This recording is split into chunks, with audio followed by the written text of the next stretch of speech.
Seguidamente daremos inicio a la sexta mesa titulada Magistraturas de Enlace y Jueces en el Escenario Interestatal. Agradecemos la participación de los doctores Pedro Félix Álvarez de Benito, Miguel Carmona Ruano, Graciela Tagle, Marcela Trilini e Ignacio González Vega. Le cedemos el uso de la palabra al profesor Ignacio González Vega, que nos dará el honor de moderar el panel. Adelante, doctor. Bien, buenas tardes a todas y a todos en este curso y vamos a dar comienzo a esta mesa número 6 que se refiere a las magistraturas de enlace y a los jueces en el escenario interestatal. Hay que decir que en primer lugar intervendrán los juristas magistrados de enlace porque se referirán al ámbito bilateral en el caso de Pedro Álvarez de Benito como magistrado de enlace de España en el Reino de Marruecos y posteriormente Miguel Carmona como antiguo magistrado de enlace de España en el Reino Unido. Y ya a continuación daríamos paso a ya un ámbito multilateral con las profesoras Gabriela Tagle y Marcela Trini. Pues ya sin más, presento al primero de nuestros intervinientes. Se trata de Pedro Félix Álvarez de Benito y el cargo actual es magistrado enlace del Reino de España ante el Reino de Marruecos, consejero de Justicia de la Embajada de España en Marruecos, punto de contacto de las redes judiciales europeas en Marruecos. Bueno, Pedro Félix es doctor en Derecho, licenciado en Relaciones Internacionales, académico de la Real Academia de Jurisprudencia y Legislación y diplomado de Economía.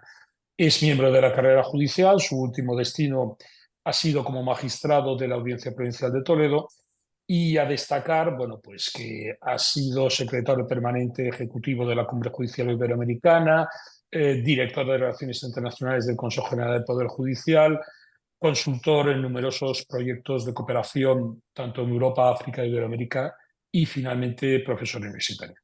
Sin más, le doy la palabra al compañero Pedro Félix.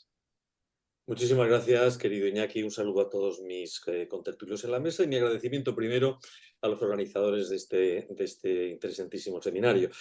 Voy a hacer una brevísima intervención en la que solamente quiero dar algunos aspectos o unos pinceladas, unos brochazos generales sobre la figura del magistrado de enlace y sobre todo cómo se adapta a las diferentes realidades, puesto que es una figura que, si bien desde el punto de vista institucional tiene una reglamentación en España unificada, es verdad que cada uno de los destinos nos obliga a tener una implantación y un modus operandi completamente particular.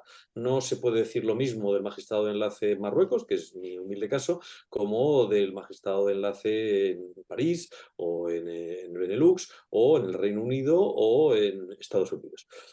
Porque cada uno de estos escenarios obliga a plantear una serie de cuestiones distintas. No voy a entrar en la presentación genérica de la figura, para lo cual dejo a mi compañero y maestro don Miguel Carmona que haga un estudio y un análisis más concreto del marco normativo, pero sí me gustaría empezar dándoles algunas pinceladas, como decía, de aspectos prácticos, de aspectos, digamos, del día a día al que nos enfrentamos los magistrados de enlace. El magistrado de enlace es un intermediario o es un representante de un país ante otro, tiene un cierto carácter, digamos, diplomático, en el que ponemos en contacto dos sistemas judiciales, en este caso el español y el marroquí, en el mío, y que tienen permanentes conexiones y generan un gran número de conflictos. Conflictos puramente procesales, la mayoría de los casos, en los que de repente hay que resolver problemas de falta de conocimiento de unos jueces respecto de los otros, ignorancia de los sistemas procesales de uno del otro, falta de práctica en estos ambientes y, sobre todo, choque, en el caso de Marruecos quizá más cultural que otra cosa, con diversos principios básicos que un juez español no está acostumbrado a conocer y que el juez marroquí tampoco domina perfectamente. Por lo tanto, el juez de enlace hace una especie de puente de conexión entre dos sistemas y ayuda a unos y a otros para intentar conseguir sus fines. No tenemos una función institucional y no tenemos una función jurisdiccional. El juez de enlace tiene más en mi opinión, de diplomático, que acerca posiciones, que lima diferencias y que acerca posturas, que un juez en sentido tradicional. No tenemos funciones jurisdiccionales y no podemos tenerlas. Entonces, esta labor diplomática de cohesión, de facilitación de trabajo, pues es, yo creo, que el núcleo esencial de nuestra función. Quiero hacerles solamente una referencia que dentro de esto, que es una labor fascinante y un desafío permanente, pues hay numerosas dificultades. La figura del magistrado de enlace, que yo creo que ha demostrado sobradamente su utilidad, porque tiene una flexibilidad, una capacidad de adaptación al medio y una informalidad que es una auténtica vía para resolver problemas de manera muy poco rígida y muy eficaz, por regla general, aunque hay dificultades, como es lógico. Sin embargo, nos encontramos algunas dificultades. Y yo quería lanzarles estas dificultades porque es verdad que es una figura relativamente joven, pero que todavía le falta, no está regulada igual en todos los países y por lo tanto hay algunos países que no la tienen, la mayoría no la tienen, fuera del ámbito europeo hay muy poquitos que la tienen, Marruecos sí la tiene, por ejemplo, pero hay muchos países que la desconocen, ¿no? Tienen la figura del consejero de justicia, pero no la del magistrado de enlace. Uno de los graves problemas que yo encuentro con relación a las magistraturas de enlace y a su desarrollo operativo es una cierta indefinición institucional.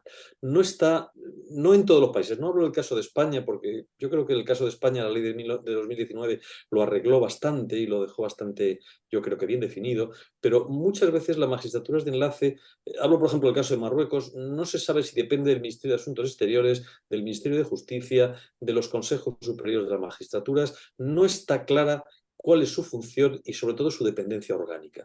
Eso, el desarrollo normativo de las magistraturas de enlace es una asignatura pendiente en muchos casos. Por otra parte,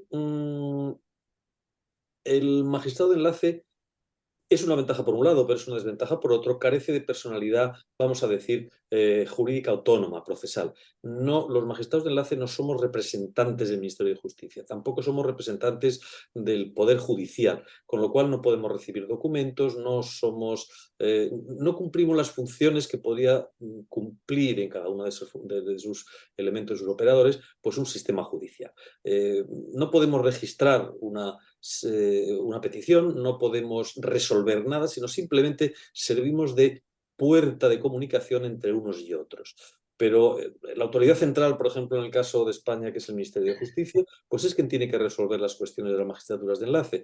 No lo puede hacer el Consejo, no lo puede hacer la Fiscalía y tampoco lo puede hacer el magistrado. Tiene que depender de esas estructuras, de superestructuras legales que son las que le dan el marco normativo. Y por otra parte, y con esto termino ya, lo difícil es crear una relación de confianza, precisamente porque nuestro trabajo es muy diplomático, hay que generar una habilidad de confianza, lo que obliga a que los magistrados de enlace tengan o deban tener, por lo menos, o sería deseable, un grado muy, muy, muy elevado de habilidades no cognitivas. Es decir, es más importante en ciertos países, en el caso de Marruecos, evidentemente, casi la relación de confianza que exista entre los operadores jurídicos que los aspectos puramente técnicos. Esto genera muchísimos desafíos y ya cedo la palabra, que me he pasado 20 segundos de mi tiempo. Por lo menos espero haber dado una presentación inicial que intrigue al oyente sobre la figura de los magistrados de enlace. Muchas gracias, señor moderador. Gracias, Pedro. Ahora doy paso a Miguel Carmona Ruano, que, como he dicho antes, ha sido magistrado de enlace del Reino de España en el Reino Unido. Es un magistrado español y está jubilado desde mayo de 2018. Ha desempeñado diversos cargos judiciales desde el año 1972, en que se incorporó a la carrera judicial hasta su jubilación. Y entre ellos ha sido presidente de la Audiencia Provincial de Sevilla y ejerciendo la jurisdicción penal. Ha sido vocal del Consejo General del Poder Judicial, presidente de la Red Europea de Consejos de Justicia. Ha sido magistrado de enlace de España en el Reino Unido entre el 2013 y el 2018 y punto de contacto de la Red Judicial Europea y de Iberred. Finalmente, decir que fue presidente entre los años 2005 a 2007 de MEDEL, que es Magistrat Européen pour la Démocratie et la Liberté, y ha representado a esa organización Internacional de Magistrados Europeos en diferentes foros e instituciones. Y sin más, le doy la palabra a Miguel. Pues ante todo, muchas gracias por la presentación y muchas gracias a la Academia Peruana de Lima por lo que respecta de la organización de este congreso y de pues, prestarnos la infraestructura para poder intervenir. Y ya sin más, yo tenía una presentación hecha, pero no sé si se puede presentar en la pantalla, pero en cualquier caso yo voy a seguirla más o menos. Ante todo, quería decirles que el título de esta mesa es Magistratura de Enlace y otras figuras similares, otros intercambios judiciales. Porque efectivamente no solo existen los magistrados de enlace como figuras de jueces destacados en otros países, sino también existen pues otras muchas formas de intervención, como puede ser pues las redes judiciales. Tenemos la ventaja de contar entre nosotros con una magistrada que es precisamente enlace de una de estas redes, la red de la Conferencia de la Haya, y asimismo hay también pues, la figura a la que se ha referido el compañero Pedro Álvarez de Benito de consejeros jurídicos o en otras embajadas. En fin, para no alargarme más, quería decir, voy a expresar un poco el marco común de la magistratura de enlace.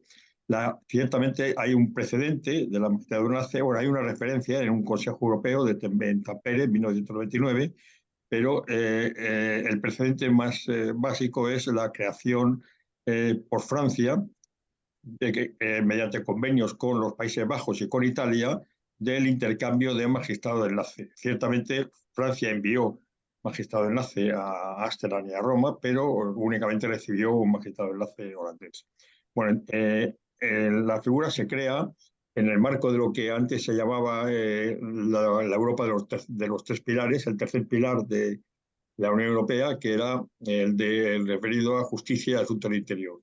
Entonces hay una acción común que jurídicamente es, digamos, lo que tiene menos valor jurídico, porque no tiene vinculación alguna ni efecto ninguno, simplemente expresa, como su propio lo indica, la acción común, una acción común de 1996, por la que acción común 96277, por la que se crea el marco, fundamentalmente, más que crearse el magistrado de enlace, lo que hace es permitir un marco para que los estados puedan intercambiar magistrado de enlace, recomendando el intercambio.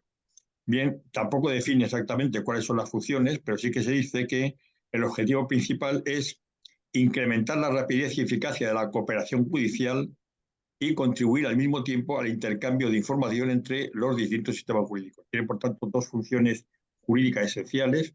Una, contribuir a una más fluida, más fácil ejecución de las órdenes de las peticiones de asistencia judicial y el intercambio de información. Aunque al mismo tiempo tiene también, como ya ha expresado el compañero Álvarez de Benito, una función diplomática, por así decirlo, que es como hacer de puente entre las autoridades judiciales y también los profesionales judiciales del país de origen y del país en el que se está destinado. Las funciones, ya digo, pues son muy fluidas.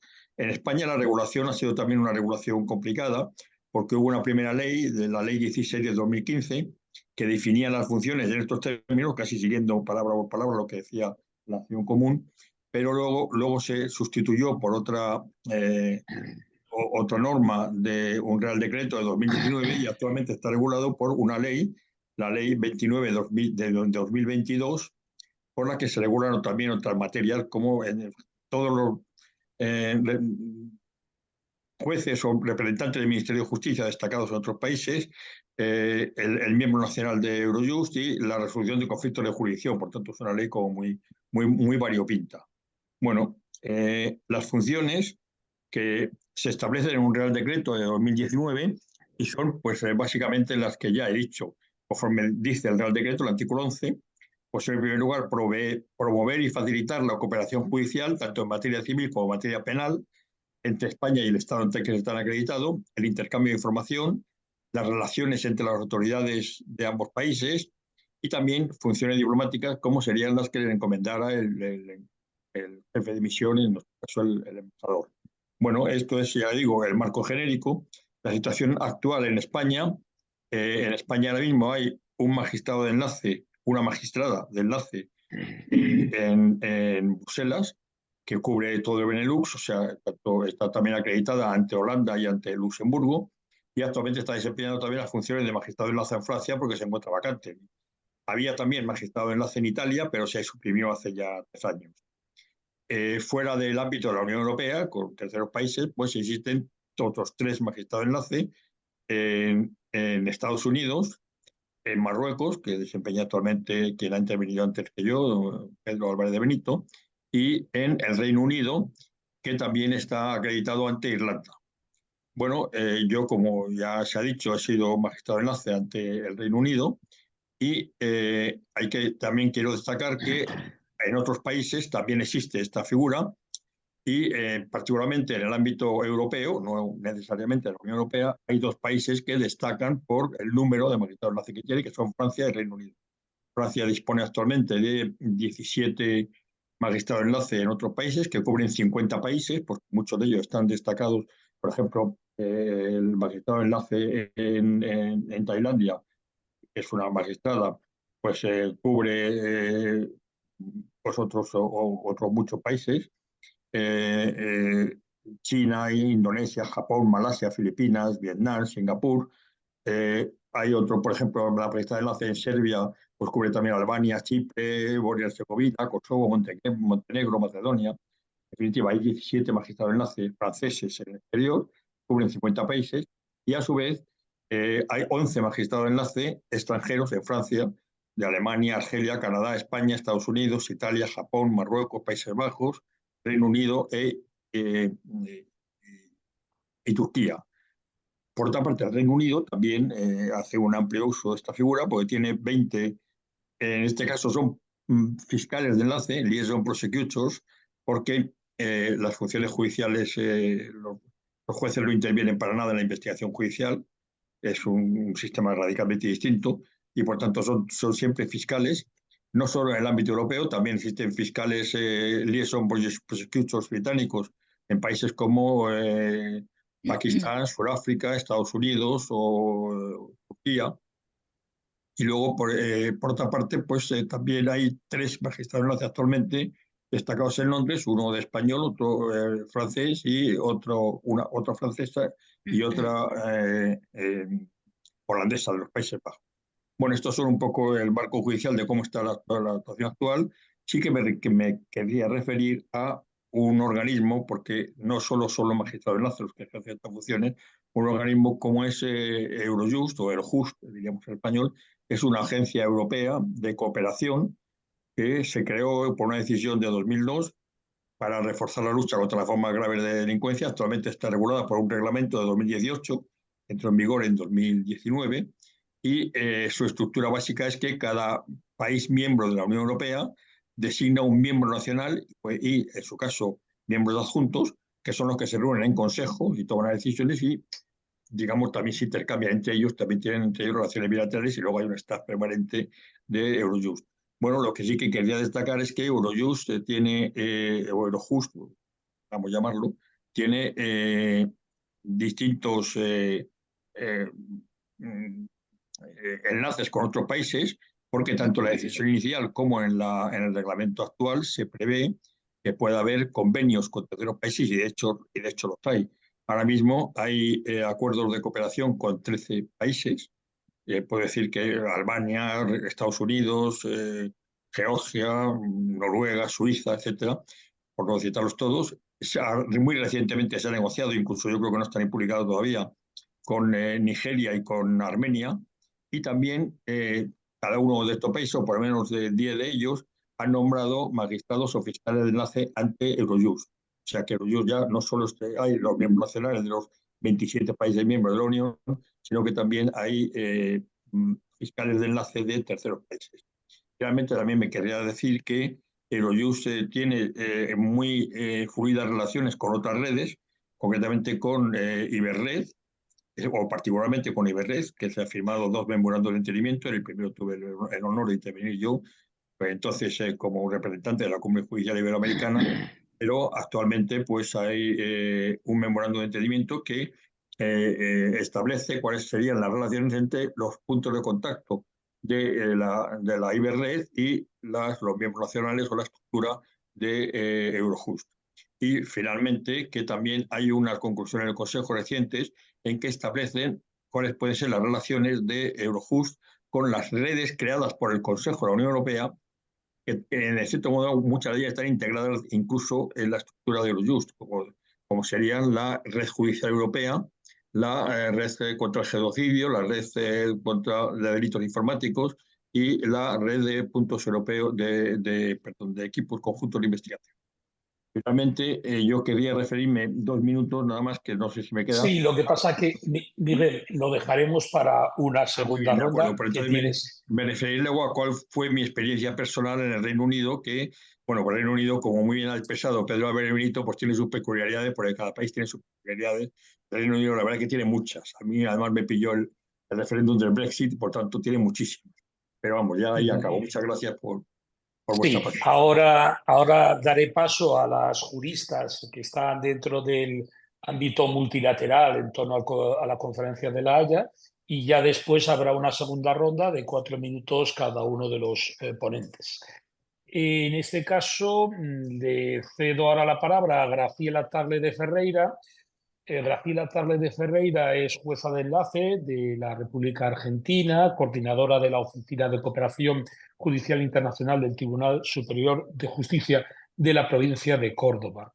Es representante de la Red Internacional de Jueces de La Haya en la República Argentina, coordinadora de la Oficina de Cooperación Judicial Internacional, como señalaba antes. Ha sido jueza de primera instancia del Juzgado de Familia de tercera nominación en Córdoba capital hasta febrero de 2009, punto de contacto de Iberred en materia de derecho de familia por la República Argentina, miembro del Instituto de Derecho Procesal de la Academia Nacional de Derecho y Ciencias Sociales de la provincia de Córdoba y, asimismo, por ejemplo, miembro de la Asociación Argentina de Derecho Internacional Privado. Ya sin más, le cedo la palabra a Graciela. Gracias, José Luis. Muchas gracias por esta invitación que nos honra realmente. Nosotros que estamos más allá del otro lado del Atlántico, nos honra especialmente estar en contacto con ustedes en un tema tan importante como este. He escuchado con mucho interés lo dicho y voy a tratar brevemente de transmitir cuál es la función del juez de la Red Internacional de Jueces de La Haya.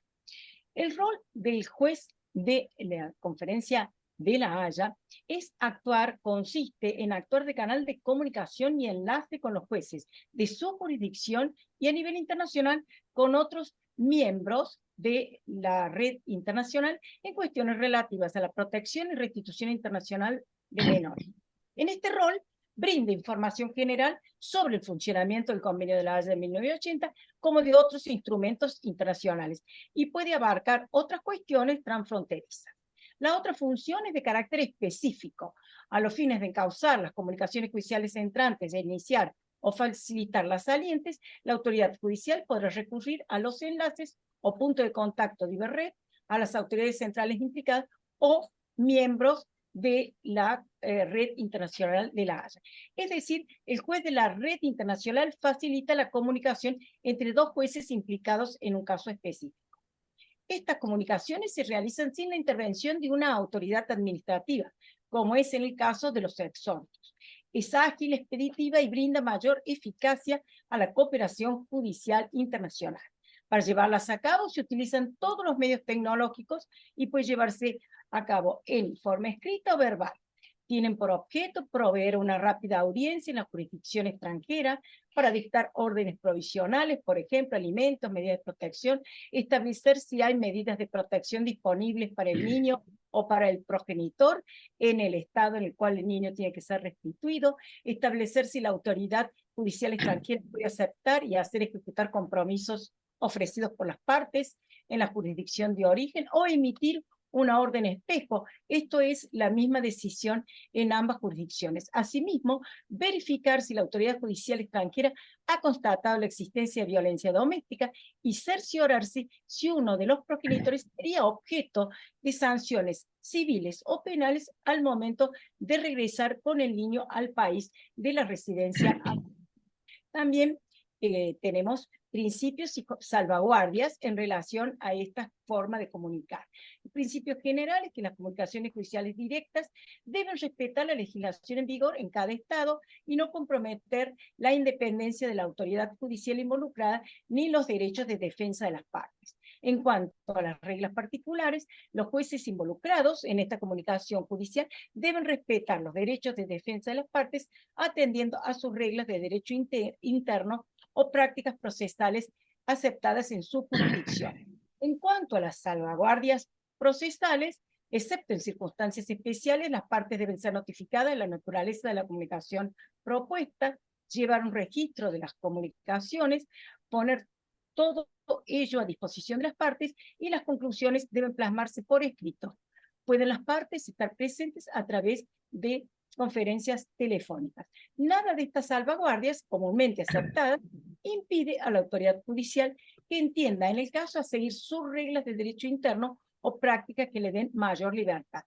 Estas comunicaciones judiciales se rigen por los lineamientos emergentes y principios generales sobre comunicaciones judiciales directas de la Conferencia de La Haya, y en nuestro país, la República Argentina, están reguladas en el Código Civil y Comercial de la Nación, que dispone que en relación a la cooperación internacional, sin perjuicio de las obligaciones asumidas por convenciones internacionales, las comunicaciones dirigidas a autoridades extranjeras deben hacerse mediante exhorto.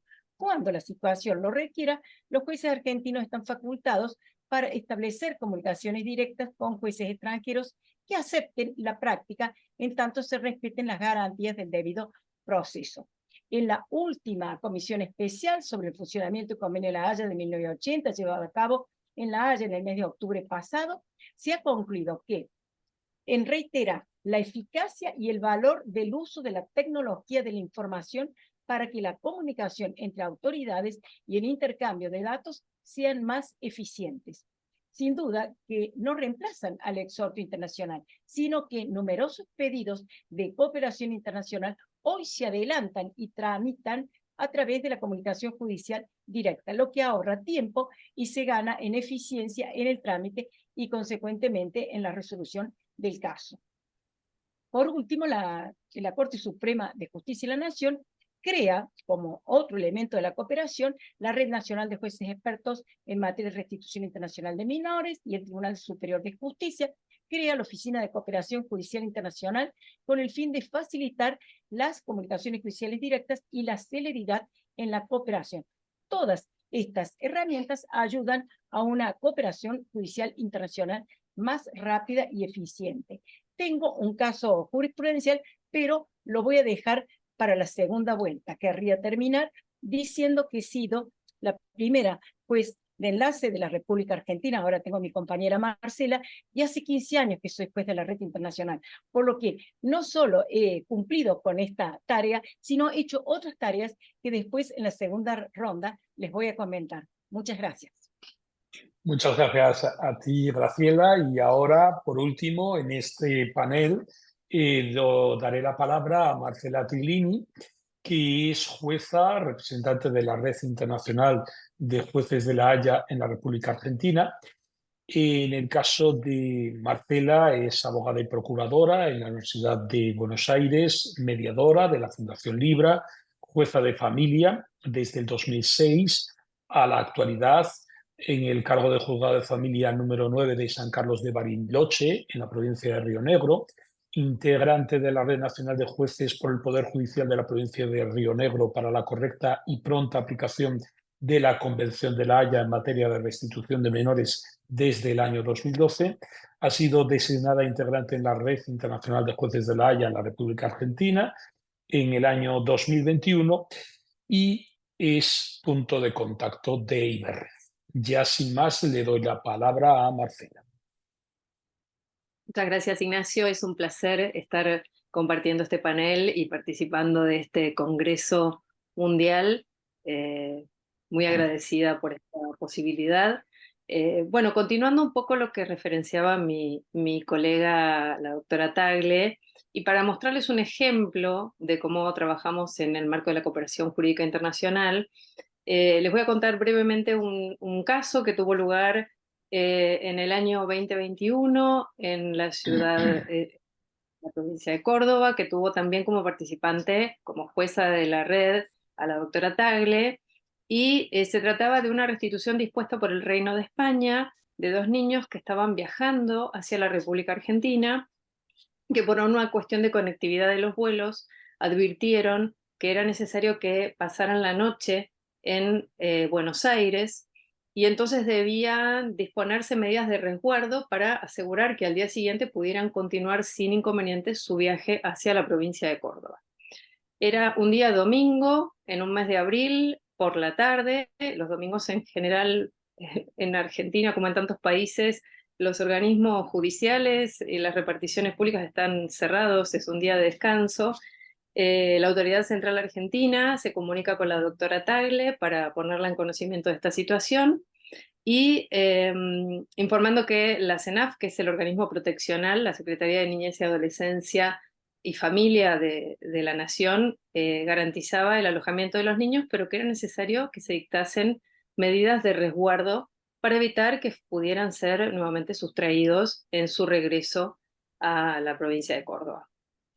La doctora Tagle se comunica con la jueza competente, quien rápidamente se pone al tanto de la situación y dicta una orden de prohibición de salida del país, que es comunicada de manera inmediata a Migraciones, a la Autoridad Central, a la jueza de enlace y a la CENAF, con lo cual al día siguiente los niños pudieron continuar su viaje hacia la provincia de Córdoba, que era su centro de vida, y así quedar efectivizada y debidamente resguardados los derechos de ellos en el marco de esta restitución internacional. Esto es un ejemplo para mostrarles cómo funciona el trabajo de una jueza o de un juez de enlace en materia de cooperación jurídica internacional en el ámbito de la restitución.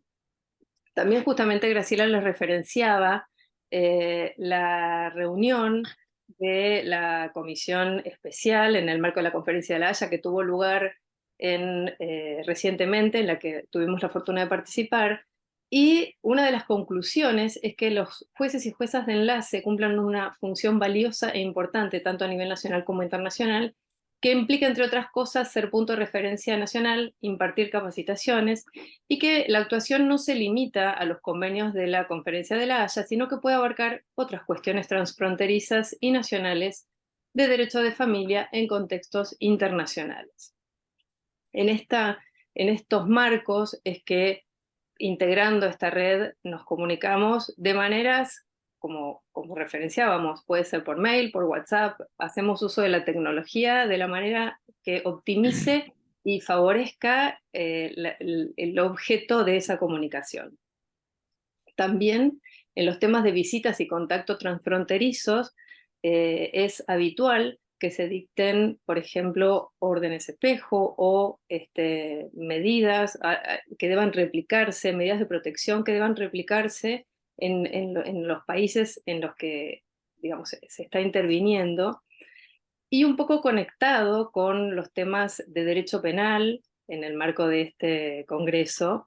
Justamente una de las cuestiones importantes es que muchas veces es de práctica en algunos países en los cuales la persona requirente de la restitución realiza una denuncia penal respecto del padre o madre sustractora, y esta denuncia penal interfiere y debe ser considerada, por supuesto, al disponerse la restitución internacional, porque es importante saber en qué condiciones va a regresar el padre o madre sustractor y si se le formularán cargos en su contra o será detenido cuando regrese con el niño ni adolescente.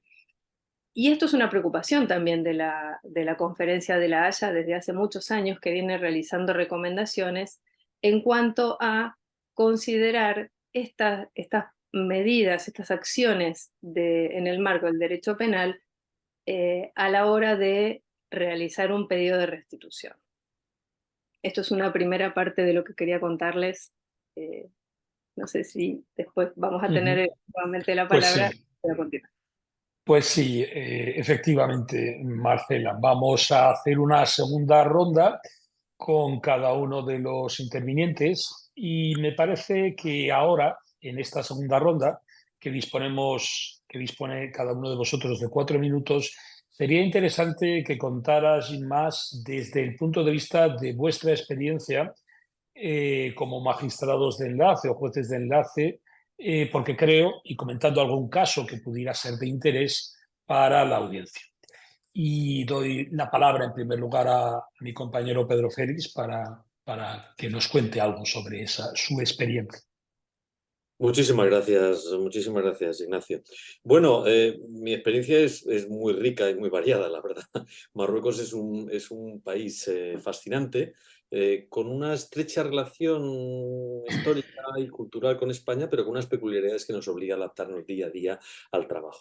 En general, yo creo que aquí tenemos, digo, por dar una panorámica, yo creo que en fin, aproximativa a cuál es nuestro trabajo, tenemos fundamentalmente problemas procesales de todo tipo, que vienen a través de comisiones rogatorias de jueces españoles, que pueden ser desde cosas de familia, por ejemplo, hay muchos matrimonios hispano-marroquíes y naturalmente pues con hijos que nacen de padres españoles aquí, madres marroquíes con niños españoles de doble nacionalidad.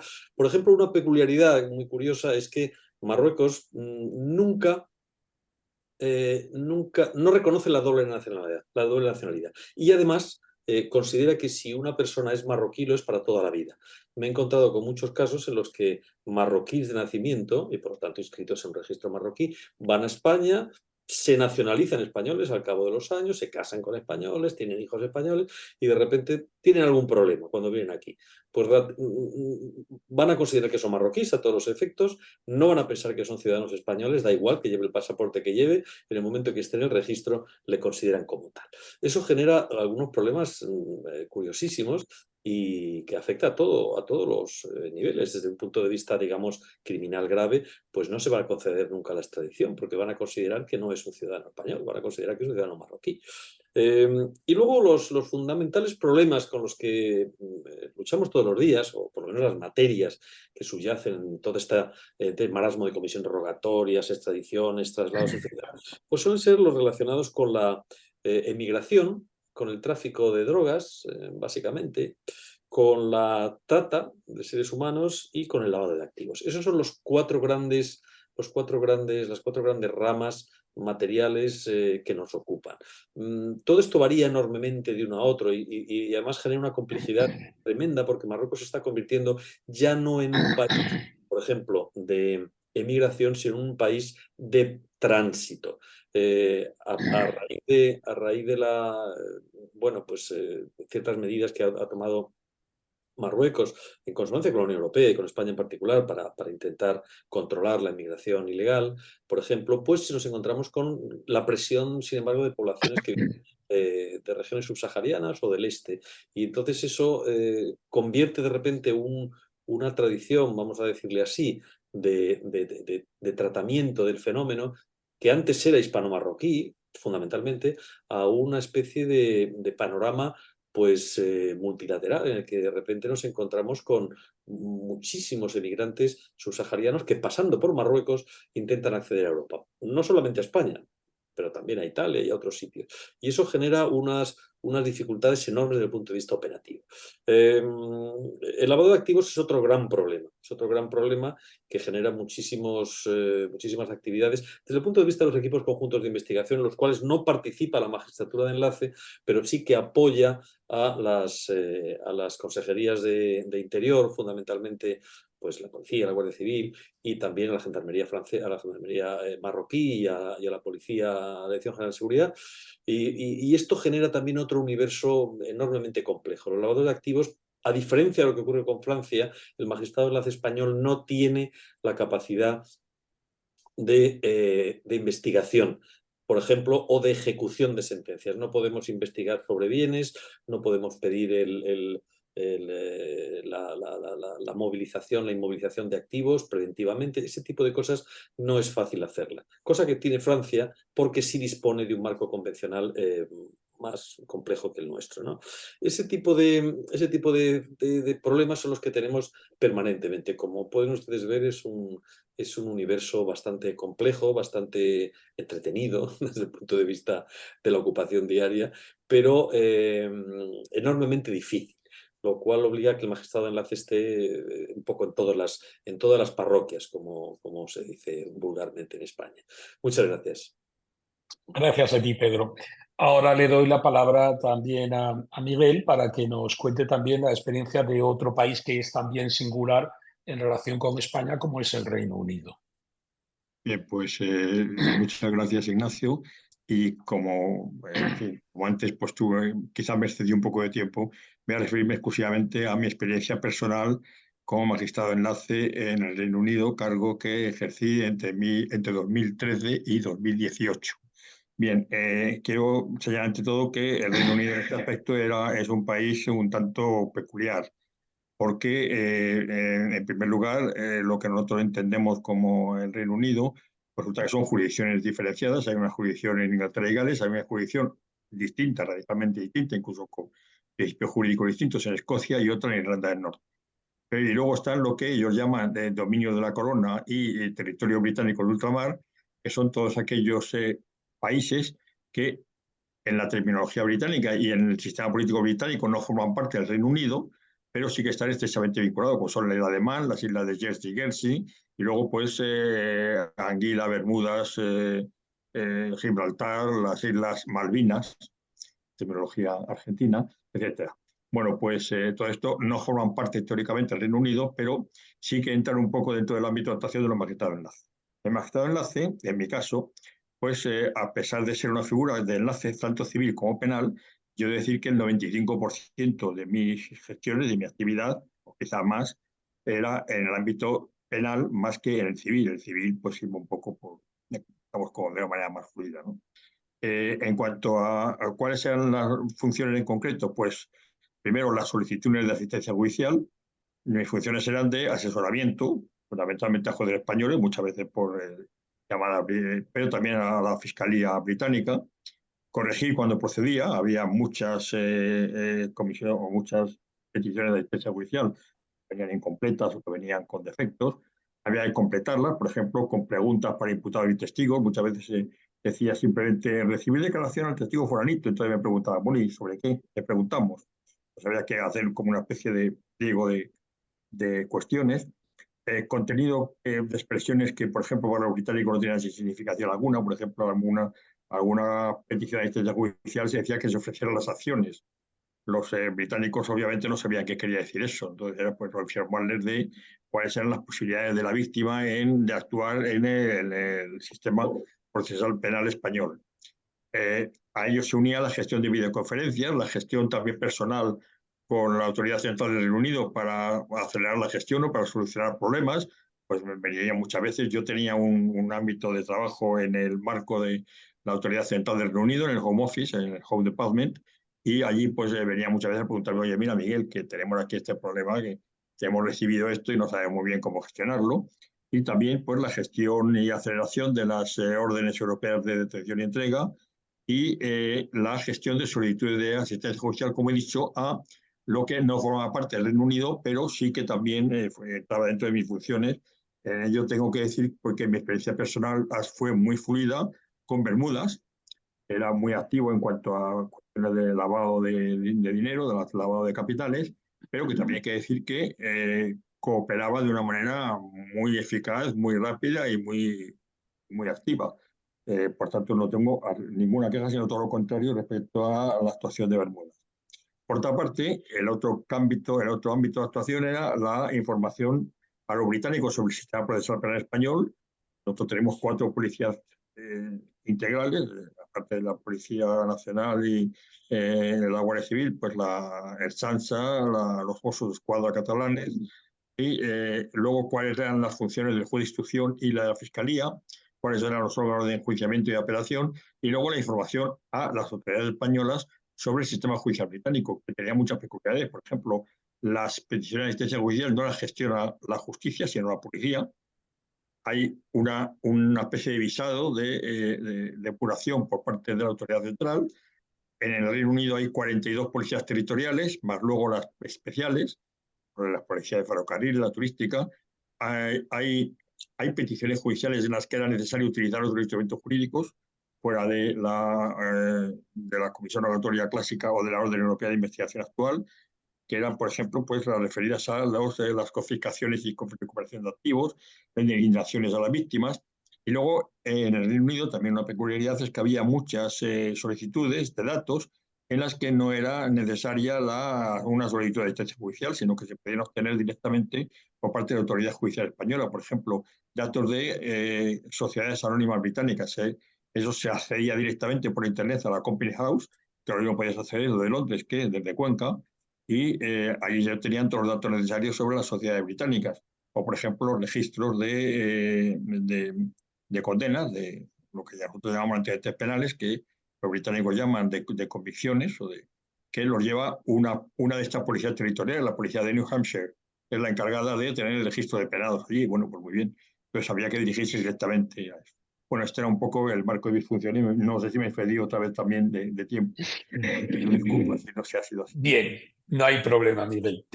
Ahora, ya dentro del ámbito internacional y de protección de menores, por ejemplo, en relación con la Asociación Internacional de Menores, dar paso en esta segunda ronda a las dos juristas que llevan esta materia, empezando por Graciela. Bueno, realmente muy interesante las experiencias que han contado. Bueno, yo voy a contar la primera experiencia que tuve de tramitar una orden espejo. Estas órdenes que se dictan en una jurisdicción, la jurisdicción extranjera, y tienen que ser replicadas en el lugar de la residencia habitual del niño. En pleno mes de enero, es decir, vacaciones para nosotros, me llama el juez de enlace canadiense y me dice que unos niños iban a ser retornados a la República Argentina, pero se había acordado una cuota alimentaria a favor de los niños y a favor de la madre. Y esto se debía replicar en Ushuaia, República Argentina, que era el tribunal que estaba entendiendo en el divorcio. Así las cosas, recibo este pedido de orden espejo, lo transmito al juez de la Red Nacional de Ushuaia, lo transmite al juez competente de Distrito Norte de Ushuaia, y le dice que debía espejar esta orden dictada en Reino Unido. Como este funcionario judicial había estado en las capacitaciones que venimos llevando adelante en la República Argentina en el año 2012 a la fecha, dijo que estaba en conocimiento de la figura del juez de enlace, de que era la orden espejo. Por lo tanto, ese acuerdo que se había sellado en el Reino Unido, él lo espejó, lo replicó en la causa abierta en su tribunal, y es así que una vez replicado, una vez despejada esa orden, la remito al juez de enlace de Canadá, y en unos pocos días los niños estuvieron en la República Argentina. Esto es la forma que hemos actuado nosotros, teniendo en cuenta, digamos, teniendo en cuenta esta figura de la cooperación jurídica internacional, esta figura del juez de la red internacional, las comunicaciones judiciales directas. Y como me queda un poquito de tiempo, les quería contar, no solo en Argentina hemos llevado adelante todas estas funciones, sino, como les comento, digamos, se creó una red nacional de jueces expertos en esta materia. Está un juez por provincia, o sea, tenemos a lo ancho y a lo largo del país jueces especialistas en esta materia. A su vez, una oficina de cooperación judicial internacional que facilita las comunicaciones judiciales directas. Y por otro lado, como necesitamos realmente una ley de procedimiento para tramitar y resolver estas cuestiones de restitución internacional de niños que deben resolverse en 6 semanas con mayor celeridad, es que tuve la iniciativa de elaborar una ley de procedimiento en esta materia que presente a la legislatura y que fue aprobada por unanimidad. Así que, bueno, todo esto hemos podido hacer, inclusive más, fuimos más aún. Esta ley de procedimiento prevé la competencia concentrada, o sea, jueces especializados en esta materia. Y esto nos muestra que las estadísticas de estos jueces que están, digamos, resolviendo con competencia concentrada, realmente es una estadística digna de exhibir, porque están resolviendo en los términos muy, muy ajustados. Bueno, esto les quería comentar de nuestra accionar, y me ha encantado escucharlos a ustedes, porque yo como primera juez de la red internacional, es decir, he hecho todo un poquito a pulmón. Ahora tengo mi compañera y con ella ya trabajamos en conjunto, pero he trabajado muy a pulmón al comienzo porque no se conocía la figura y tampoco la conocían los superiores tribunales. He tenido que presentarla a los superiores tribunales, a la corte, en fin. Así que me siento feliz de haberlos escuchado, porque un poco en el mismo hilo que han hablado ustedes es lo que nos ha pasado a nosotros. Muchas gracias. Gracias a ti, Graciela. Y ahora, para terminar esta segunda ronda, dar la palabra a Marcela, a fin de que nos pueda contar también su experiencia en este campo. Bueno, muchas gracias.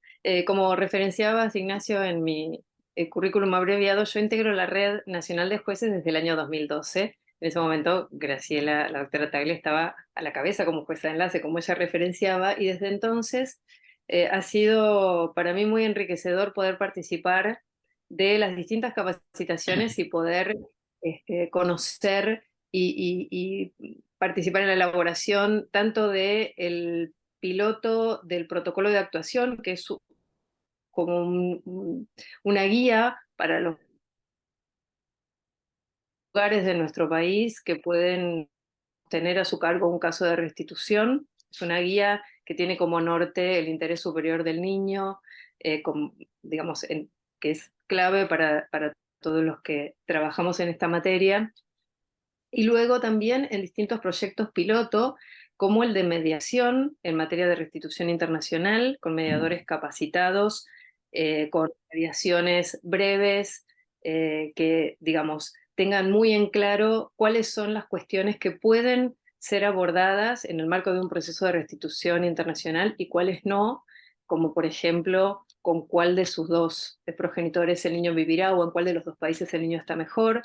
Trabajamos permanentemente, hoy ya como jueza de enlace junto a Graciela, pero también integrando la red nacional, trabajamos permanentemente para mejorar lo que tiene que ver con el abordaje de cada situación en un país vasto como Argentina, con muchas provincias, asistiendo a los colegas que tienen que resolver estos temas, estos casos de restitución internacional, que no son tantos, pero sí son muy importantes y que requieren de conocimientos que en la cotidianeidad no todos tenemos. Entonces mi experiencia es de constante aprendizaje en esto. Participamos, como les contaba con Graciela, tuvimos la fortuna de poder estar presentes en la última reunión, tanto del convenio de la Haya del 1980 como el de 96, que se abordó en la Haya recientemente en octubre. Y la experiencia es que ser un enlace es unir puntos. Y en esto nosotras actuamos de esa manera, tratamos de conectar con jueces de otros países, de facilitar desde lo que está a nuestro alcance la comunicación y la fluidez entre jurisdicciones que tienen, por supuesto, ordenamientos totalmente diferentes, normas muy distintas, cuestiones transculturales diferentes y demás, pero es con la mejor voluntad y priorizando, como les decía, el interés superior de ese niño o niña adolescente involucrado, que entendemos que el restablecimiento de sus derechos parte porque pueda volver al lugar que constituye su centro de vida, y todo en un marco de absoluto respeto por los derechos humanos. Muchas gracias. Gracias a Marcela. No cabe duda de que el trabajo de los jueces de enlace es muy importante, incluso para nosotros, los operadores jurídicos, los jueces que tenemos que resolver litigios en los que, debido a la globalización, pues muchas de las partes del litigio no se encuentran en el propio país, sino que se encuentran en países en otras latitudes, como decís, con ordenamientos jurídicos totalmente diferentes, con normas culturales también distintas, pero incluso también diría más, y de eso saben mejor Pedro y Miguel, mis compañeros, con lenguas distintas, ¿no? Y eso hace que, bueno, pues vuestro trabajo sea imprescindible para facilitar el trabajo que nosotros desarrollamos como jueces en nuestros propios países. Yo no sé si alguno de vosotros, en el escaso tiempo que queda, quiere destacar alguna idea. Sí, Miguel. Quería referirme obviamente a una intervención que me dio un trabajo especial, que fue una orden europea de detención y entrega, una orden de arresto, concretamente en un caso de terrorismo. La orden fue rechazada 2 veces en el Reino Unido. Entonces yo tuve que hacer, aparte del seguimiento, gestiones específicas ante la Fiscalía Británica, que era quien, digamos, representaba a España ante el magistrado correspondiente británico, y por otra parte, gestiones ante el juez español, el juez, en este caso un juez central de la Audiencia Nacional, que había emitido la orden de detención y entrega, la orden europea, bueno, por explicarle por qué se había rechazado en los 2 casos en que se rechazó, y, digamos, guiarle de alguna manera, guiarle entre comillas, ¿no? Cómo se podrían subsanar los problemas que se habían presentado para que no se rechazaran otra vez, y efectivamente acabó aceptándose y acabó, condenado a 19 años de prisión en España, y transferido a España y condenado, juzgado y condenado. Eso es todo lo que quería decir. Muy interesante. Y también Pedro quería decir algo. Solo 30 segundos, señor moderador. Es para agradecer expresamente al mundo iberoamericano y concretamente a las compañeras y compañeros de la República Argentina una extraordinaria labor de cooperación con las autoridades judiciales españolas, por lo menos a lo largo de mi experiencia en la Cumbre Judicial Iberoamericana y en Iberored. Creo que con Iberoamérica y concretamente con Argentina, porque tengo muy buenos amigos allí y hay compañeros extraordinariamente formados y preparados con una sensibilidad exquisita para ciertos temas internacionales que verdaderamente es digna de encomio. Y quería resaltar precisamente que aunque no tengamos un magistrado de enlace en Iberoamérica, pues sin embargo tenemos unas relaciones espléndidas prácticamente con todos los países y sin excepción, en los cuales destaca, como digo, una formación técnica de los magistrados y magistradas de todos los países latinoamericanos y especialmente con Argentina, que creo que merece ser resaltada. Pues con esas palabras de Pedro, damos por terminada esta mesa número 6, agradeciendo a todos los intervinientes su participación en la misma. Pues nada, buenas tardes a todos. Buenas tardes. Muy bien, Muchas pues gracias. Muchísimas gracias, doctores. nada, Muchas gracias. gracias por la tardes. participación. Especialmente un honor haber compartido la mesa con la doctora Stagley y Trillini. Un placer. Sí, sí. Don Un placer. Muchas gracias. Un abrazo muy fuerte para todos.